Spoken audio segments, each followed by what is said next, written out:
Salut à toi et on va commencer par un bonne année.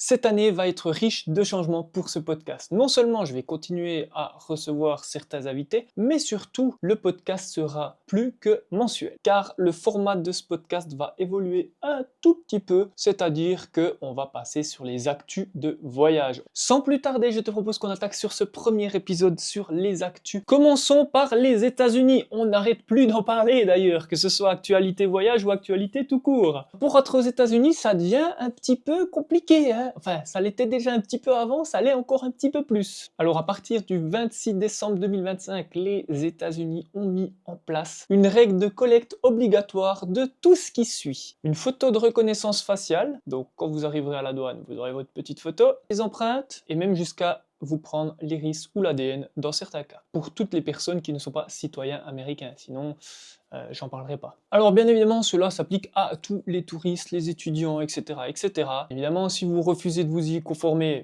vous attendez pas à pouvoir prendre votre vol ou à pouvoir rentrer aux États-Unis. Et bien évidemment, ça n'annule pas tout ce qui était déjà d'actualité, donc fouiller dans vos téléphones, etc., etc., vos appareils électroniques, avoir accès à la totalité de votre téléphone. Et si vous refusez de leur donner leur code, évidemment, tout ça, vous êtes censé déjà le savoir, c'était déjà d'actualité avant. Et parce que les gens devraient faire bien plus attention à ça, je vais vous en parler aussi.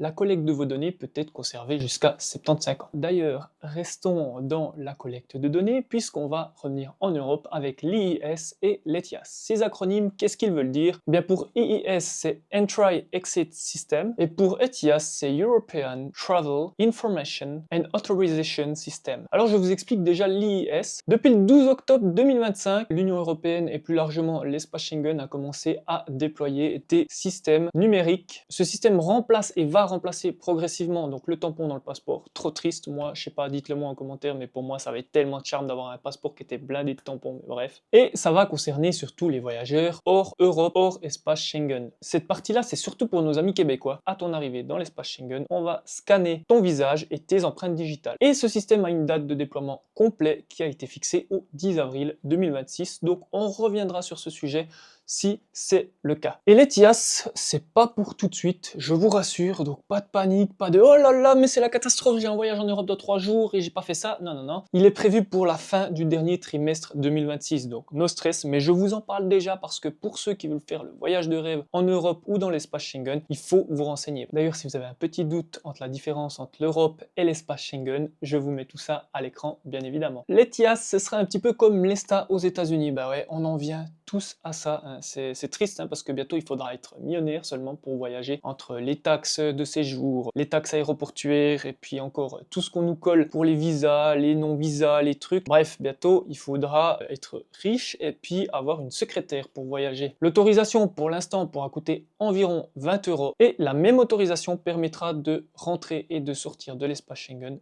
plusieurs fois, pour autant que votre autorisation n'ait pas dépassé sa date de péremption. Il y a une simplicité qui va arriver avec la compagnie indienne Indigo, qui continue d'étendre ses liaisons long courrier entre Delhi et différentes destinations en Inde et l'Europe, avec des vols directs et avec des prix qui sont, il faut le dire, franchement pas dégueulasses. Donc depuis début 2026, il y a des vols directs entre Londres, Heathrow et Delhi. Et Air India a annoncé qu'au mois de mars 2026, ils vont reprendre leur vol direct de Rome à Delhi. Imaginez si vous voulez aller en Thaïlande, à Bali ou quoi que ce soit, non seulement les prix devraient défier la concurrence, mais en plus de ça, vous allez vous retrouver avec des vols beaucoup plus rapides. Et là, vous vous dites certainement qu'il manque un moyen de transport principal qui est le train. Oui, oui, vous avez raison, le train. Donc le train, ce sera principalement en Europe que ça va se jouer pour cet épisode. Depuis 2024, l'Europe relance les trains de nuit de plus belle et il y a une volonté toujours de le faire, que ce soit politique ou au niveau des compagnies ferroviaires. Tous les trains de nuit qui sont déjà d'actualité restent maintenus et l'offre va être renforcée. Normalement, on y reviendra s'il y a des gros changements. D'ailleurs, en parlant de ça, d'ici mars-juin 2026, il devrait y avoir des annonces concernant ces nouvelles lignes qui ne sont de loin pas encore toutes actées. Si tu voyages en Europe en 2026, n'hésite pas à privilégier le train, surtout si tu as le temps, hein. Non seulement parce que ça va te faire économiser 1 ou 2 nuits, hein,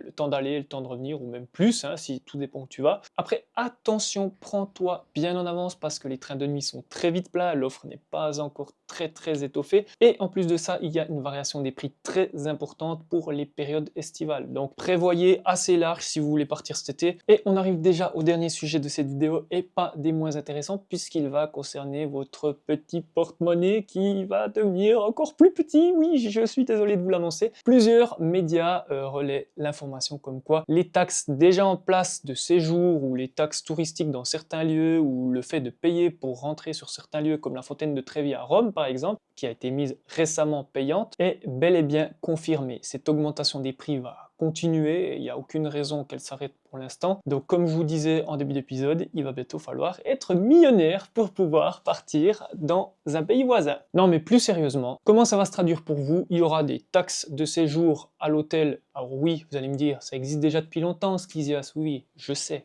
Mais elles seront augmentées. Puis certains musées majeurs, comme le Louvre, enfin, ce qu'il en reste, alors, allez, petite boutade, hein, ne le prenez pas mal, prévoit aussi des tarifs plus élevés pour les citoyens non européens. On va pas baisser les tarifs pour vous, européens, et ça c'est prévu pour 2026. Je pense qu'ils cherchent à amortir la perte avec les joyaux de la couronne. Si ce premier épisode un tantinet satirique t'a plu, n'hésite pas à le mettre en commentaire si tu m'écoutes sur YouTube.